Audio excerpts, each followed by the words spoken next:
अस्सलाम वालेकुम viewers, I am Riyaz. Viewers, आज मैं आपको कुछ नई चीज़ सिखाने जा रहा हूँ, सिंपल सेंटेंस। लेकिन इससे पहले अगर आपने मेरा चैनल सब्सक्राइब नहीं किया तो आप सबसे पहले मेरा चैनल सब्सक्राइब कर लीजिए ताकि आपको कमिंग बेहतरीन मुनफरद ट्रिक्स, टिप्स, टेक्निक्स की वीडियोस मिलती रहे। व्यूअर्स, आज सबसे पहले आपको मैं सिंपल सेंटेंस सिखाने जा रहा हूँ। लेकिन सिंपल सेंटेंस को मैं यूज़ करवाऊँगा आपको प्रोफेशन वर्ड्स के साथ, यानी उसको आप यूँ भी कह सकते हैं कि ये प्रोफेशन वर्ड्स नहीं है, ऑक्यूपेशन वर्ड्स भी है। यानी वो पेशे जो कोई भी इंसान कर रहा होता है अपनी लाइफ में, यानी अपनी करियर में, उनको हम ऑक्यूपेशन या प्रोफेशन कह रहे होते हैं। ये सबसे पहले आपके पास है लॉयर। लॉयर का मतलब है वकील, एक्टर का मतलब है अदाकार। अगर हम फीमेल की बात करते हैं तो एक्ट्रेस। जैसे मैं कहता हूँ शाहरुख खान एक एक्टर है, तो मैं क्या कहूँगा कि Shahrukh Khan is a actor. लेकिन अगर मैं कहता हूँ कि कोई भी फीमेल है, Katrina Kaif is a actress. Flourish का मतलब फूल फ्लोरिश, यानी वो पर्सन जो फ्लावर्स वगैरह सेल करता है उसको हम फ्लोरिश कहते हैं। जगलर मतलब मदारी, वो इंसान जो करतब वगैरह दिखा रहा होता है उसको हम जगलर कहते हैं। फ्लाइट स्टीवर्ड वो होता है, जैसे ये आपके एरोप्लेन होते हैं, इसमें एक मेल होती है और एक फीमेल होती है, सही है, जो आपको सर्विस दे रहे होते हैं। इनमें जो लड़का होता है उसके लिए हम फ्लाइट स्टीवर्ड यूज करते हैं, जबकि अगर ये लड़की होती है तो उसके लिए हम क्या यूज करते हैं, एयर होस्टेस। कॉबलर का मतलब मोची, पोस्टमैन डाकिया। आजकल तो डाकिया का रोल थोड़ा कम हो गया है क्योंकि इंटरनेट का दौर है। स्वीपर का मतलब है बंगी। बुचर का मतलब है कसाब, वो पर्सन जो गोश्त वगैरह काटता है उसको हम क्या बोलते हैं, जानवर वगैरह काटता है उसको हम क्या बोलते हैं, बुचर। बैगर का मतलब भिखारी। कन्फेक्शनर, वो पर्सन जो मिठाई वगैरह स्वीट वगैरह का काम करता है, ये सेल आउट करता है, उसको हम कन्फेक्शनर कहते हैं। टेलर का मतलब दर्जी। एक्ट्रेस मैंने आपको बता दिए। फार्मर का मतलब किसान। इसके अलावा और भी आपके पास ऑक्यूपेशन है, कुछ इजी थे जो वो मैंने नोट नहीं किए आपके लिए। जैसे इंजीनियर्स को इंजीनियर कहते हैं, डॉक्टर को डॉक्टर कहते हैं, नर्स को नर्स कहते हैं, ड्राइवर को ड्राइवर कहते हैं, प्लम्बर आपके लिए प्लम्बर ही है। इस तरह बहुत सी, अगर आप थोड़ा सा गौर करें तो बहुत से प्रोफेशन या ऑक्यूपेशन वर्ड्स आपको मिल जाएंगे। सिंपल सेंटेंस से शुरू करते हैं हम लोग। सिंपल सेंटेंस बेसिकली होता क्या है, पहली क्लास में मैंने आप लोगों को सेंटेंस और इसकी टाइप्स के बारे में बताया था। आज हम क्या नई चीज कर रहे हैं, सिंपल सेंटेंस। बहुत से लोग कंफ्यूज हो रहे होते हैं टेंस और सेंटेंस में, आप थोड़ा सा क्लियर कीजिएगा। सिंपल सेंटेंस वो है, जो मैंने टिक किया हुआ है कि हेल्पिंग वर्ब जिसमें है वो सिंपल सेंटेंस है, लेकिन मेन वर्ब जिसमें नहीं है। सबसे पहले आप इसको क्लियर करें, मेन वर्ब क्या है और हेल्पिंग वर्ब क्या है। आसान सी टेक्निक्स बताता हूं आपको।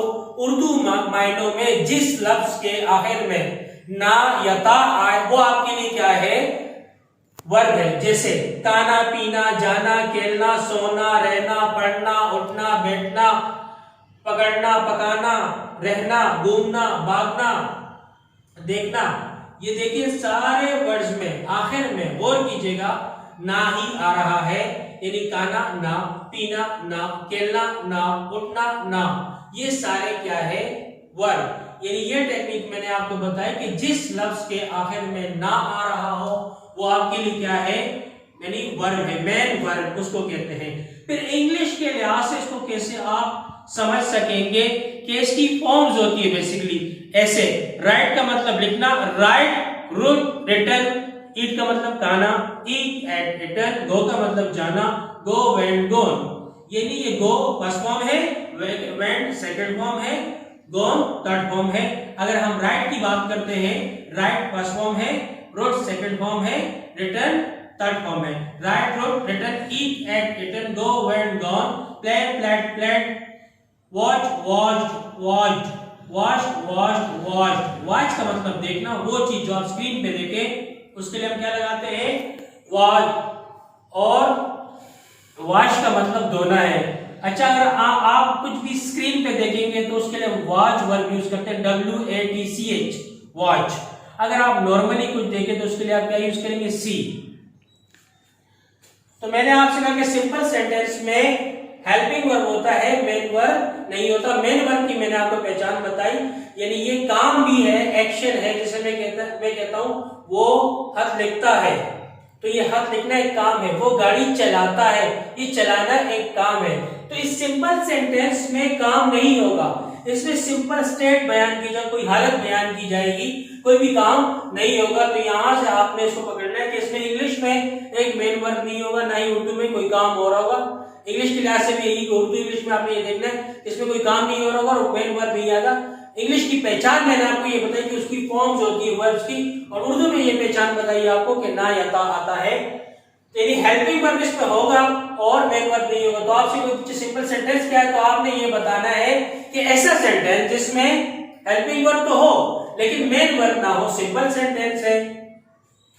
अब मैं इसमें अफर्मेटिव अगर बनाऊंगा तो उसका फार्मूला ये subject plus is am are plus object. Negative का क्या है, subject plus is am are plus not plus object. Interrogative क्या है, इजमार को शुरू में कर देंगे फिर सब्जेक्ट फिर ऑब्जेक्ट, और क्वेश्चन मार्क लिखने में आप क्वेश्चन मार्क का मतलब ये कि सवालिया है।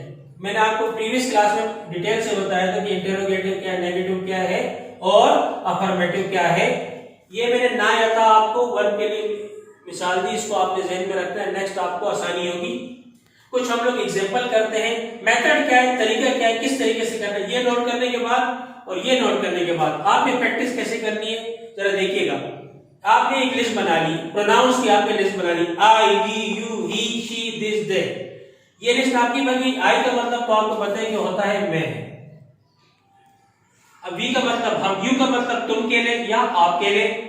ही जब एक लड़का दूर होगा, जब वहां कोई लड़का खड़ा है या वहां खड़ा है, कोई दूर खड़ा हुआ है और मैं इंडिकेट कर रहा हूं कि वो, तो उसके लिए हम इंग्लिश में ही लगाते हैं। जब भी ही हो दैट्स मीन कि वो एक लड़के की, बॉय की बात हो रही है, शी एक लड़की की बात हो रही है, दे ये वाला, ये जब एक से जायद लड़के लड़कियां बूढ़े, सही ना, यानी मेल फीमेल एक से ज्यादा होंगे तो आपने दे लगाना होगा, चीजों के लिए नहीं लगाना होगा। बहुत से लोग मुख्तलिफ बुक्स के लिए भी लगाते हैं, चीजों के लिए लगाते हैं, तो ये रॉन्ग है टोटली। वहां पर आप दैट लगाते हो। अच्छा, दैट की एक खूबी ये भी है कि दैट आप वो के लिए लगाते हो, लेकिन दैट आप लिविंग थिंग और नॉन लिविंग दोनों के लिए आप लगाते हैं, दूर की चीजों के लिए। दिस ये लिविंग के लिए लगता है, जानदार के लिए। पहला सेंटेंस आपने कैसे बनाना होगा आपकी प्रैक्टिस के लिए बता रहा हूं। अगर आप इस मेथड को फॉलो करें तो आपकी ज्यादा अच्छी प्रैक्टिस हो जाएगी, टॉपिक भी आपको क्लियर हो जाएगा और ये आपको स्पोकन में हेल्प देगा, सही, और आप बोर भी नहीं होंगे। इसके एक बेहतरीन फायदे है कि जब आप इस तरह लिस्ट बना लेंगे तो आपको ये तो याद हो ही जाएंगे, आपके क्या ये भी क्लियर हो जाएंगे। यानी अगर आप एक सेंटेंस यहां से उठाते हैं इस पे, तो आप यहां से एक प्रोफेशनल वर्ड उठाएंगे, इसी तरीके से आपका प्रोफेशनल वर्ड भी आपके दिल में बैठता रहेगा और आपका सेंटेंस भी बनता रहेगा। तीन फायदे हो गए आपको इस तरह करने से। आई तो मैं पहले बना रहा हूं, आई एम अ लॉयर। आई को मैंने ज्वाइन किया किससे, पहले वर्ड के साथ, तो मैंने कहा कि आई एम अ लॉयर, मैं वकील हूं। I am not a lawyer, ये मैंने नेगेटिव बनाया, मैं वकील नहीं हूं। एम आई लॉयर, क्या मैं वकील हूं। वी आर एक्टर, हम अदाकार हैं। वी आर नॉट एक्टर, हम अदाकार नहीं है। आर वी एक्टर, क्या हम अदाकार है। तो ये तीन सेंटेंस मैंने बनाए इसीलिए कि आपकी सही प्रैक्टिस हो। इसको मैंने फॉलो करके बनाया। पहले क्या है, आई एम अ लॉयर, बिल्कुल इसमें नेगेटिव नहीं है, ये इस फार्मूले पे है, और सेकंड वाला इस फार्मूले पे है, थर्ड वाला जो है ये आपके पास ये इस फार्मूले पे है। फिर मैंने जो एग्जांपल ली इसको यूज किया, we are actor, we are not actor, are we actor, ये तीनों फार्मूले पे फर्स्ट इस वाले पे है, ये इस पे है और ये इसकी प्रैक्टिस हुई है। अब अभी आप तो मैंने आई वी की प्रैक्टिस करवा दी, क्या रहेगा यू। तो यू पे अगर हम स्टार्ट करें, यू की बाद वो वर्ड के एक्टर के बाद फ्लोरिश, यू आर फ्लोरिश, क्या मतलब बना, आप फुल फ्लोरिश है। यू आर नॉट, या you are not full flourish, आप फुल फ्लोरिश नहीं है। इंटरोगेटिव कैसे बनाएंगे, इंटरोगेटिव में ये हेल्पिंग वर्ब है, जो भी हेल्पिंग वर्ब होगा सब्जेक्ट के बाद हेल्पिंग वर्ब होता है, सब्जेक्ट के बाद जो होता है वो हेल्पिंग वर्ब होता है। तो उसको आपने क्या करना है, शुरू में कर देना आर यू फ्लोरिश, ये आपने क्वेश्चन मार्क कर दिया, are you flourish, you are flourish, आप फुल फ्लोरिश है। यू आर नॉट फ्लोरिश, आप फुल फ्लोरिश नहीं है। आर यू फ्लोरिश, क्या आप फुल फ्लोरिश है। तो आप इसको तुम से भी यूज कर सकते हैं, तुम फुल फ्लोरिश हो, तुम फुल फ्लोरिश नहीं हो, क्या तुम फुल फ्लोरिश हो।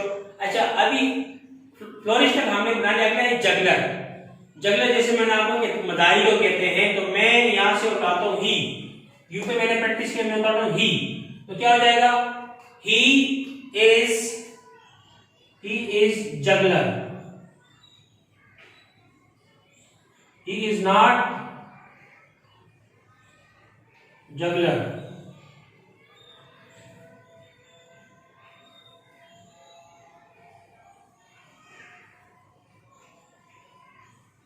इज ही जगलर, क्या वो मदारी है। इज ही जगलर का मतलब है क्या वो मदारी है। ही इज नॉट जगलर, वो मदारी नहीं है। ही इज जगलर, वो मदारी है। ये अफर्मेटिव बना, ये नेगेटिव बना, ये इंटरोगेटिव बना। तो आपके 4 वर्ड्स की प्रैक्टिस होगी, लॉयर, एक्टर, फ्लोरिस्ट, जगलर। आप मजीद जैसे फ्लाइट स्टीवर्ड है, फ्लाइट स्टीवर्ड को आपके शी के साथ बना ले, देन आप लिखे होस्टेस है, दिस के साथ बना ले, फिर दे है। दे जब लगेगा तो आप क्या यूज करेंगे, दे के लिए हम लोग क्या यूज करेंगे, दे आर कॉबलर, वो मोची है। दे आर नॉट कॉबलर, वो मोची नहीं है। आर दे कॉबलर, क्या वो मोची है। तो इसी तरीके से आप दे पे भी प्रैक्टिस कर सकते हैं। दैट भी आप लिविंग के लिए मैंने कहा, नॉन लिविंग, ये सारे प्रोफेशन की बात हो रही है। तो बेसिकली प्रोफेशन वही करेगा जो लिविंग हो, यानी कोई भी जानदार पर्सन के प्रोफेशन होते हैं, काम करने वाला जानदार पर्सन ही होता है। तो व्यूअर्स आप इसमें मजीद प्रैक्टिस कर सकते हैं। ये एक आसान मेथड है जिससे आप सिंपल सेंटेंस को मजीद क्लियर कर सकते हैं। आपको मैंने ये सारे वर्ड्स बता दिए, आप इन पे और इन पे प्रैक्टिस कीजिए और आपके इंग्लिश मजीद इंप्रूव कीजिए। इसके अलावा ये है कि आप स्पीकिंग वगैरह अगर कुछ सेंटेंस आप बनाते हैं तो आप क्या किया करें कि 10 मिनट वगैरह 10 मिनट की आप क्या किया करें, स्पीकिंग करने के लिए, ताकि आपकी क्या है इंग्लिश क्या है मजीद इम्प्रूव हो सके। और वो इम्प्रूव तब होगी जब आप सेंटेंस बनाएंगे, आप क्या है अपनी वॉइस को क्या करें, रिकॉर्ड करें। मतलब या तो आप किसी फ्रेंड्स वगैरह को अपनी वॉइस मैसेज करके भेजें सेंटेंस बना के, सही है, और वो भी आपके साथ प्रैक्टिस करें, वो आपको बना के भेजें। तो इस तरह आपकी इंग्लिश क्या होगी, मजीद बेटर होगी। इंशाल्लाह मैं इससे फर्दर नेक्स्ट क्लास में आपको बताऊंगा।